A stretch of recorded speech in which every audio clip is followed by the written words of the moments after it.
নমস্কাৰ, স্বাগতম জনাইছোঁ সকলোকে জ্ঞান ভাণ্ডাৰ চেনেলৰ অন্য এটি ভিডিঅ'লৈ লৈ আহিছোঁ কেইটিমান মহৎ লোকৰ বাণী।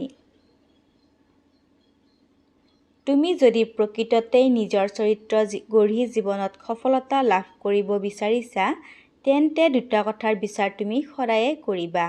সেয়া হ'ল কোনবোৰ কাম তোমাৰ সাধ্যৰ ভিতৰত আৰু কোনবোৰ তোমাৰ সাধ্যৰ অতীত। Francis Thomson. জীৱনক সত্য, সুন্দৰ আৰু মংগলময় কৰাই মানৱ আত্মাৰ চৰম উদ্দেশ্য। নীলমণি ফুকন। পৰিস্থিতিয়ে মানুহ সৃষ্টি নকৰে, মানুহে পৰিস্থিতিৰ সৃষ্টি কৰে।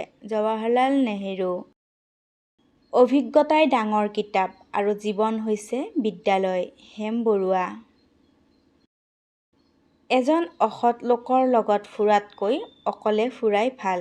হজৰত মহম্মদ। তুমি যেতিয়া যন্ত্ৰণা ভোগ কৰা তেতিয়া ঈশ্বৰক ধন্যবাদ দিবা, কাৰণ যন্ত্ৰণা হ'ল জীয়াই থকাৰ নিশ্চিত লক্ষণ। Albert Hubbard. সেইজনেই প্ৰকৃত সাহসী, যিজনে নিজৰ ব্যৰ্থতাৰ কথা অকপতে স্বীকাৰ কৰিব পাৰে আৰু সেই ব্যৰ্থতাৰ শিক্ষাৰে সফলতাৰ পথত বাট বুলিব পাৰে। অভিনয় শিল্পী মৰিছ চেভালিয়া। যি পাৰ হৈ গ'ল সেই অতীতলৈ আৰু উভতি নাচাবা, কেৱল আগলৈ চোৱা আৰু অসীম শক্তিৰে অদম্য উৎসাহেৰে তথা ধৈৰ্য্য সাহসেৰে আগবাঢ়া, তেতিয়াহে মহৎ লক্ষ্যত উপনীত হ'ব পাৰিবা। স্বামী বিবেকানন্দ। আজিলৈ ধন্যবাদ। আকৌ লগ পাম অন্য এটি ভিডিঅ'ৰ সৈতে।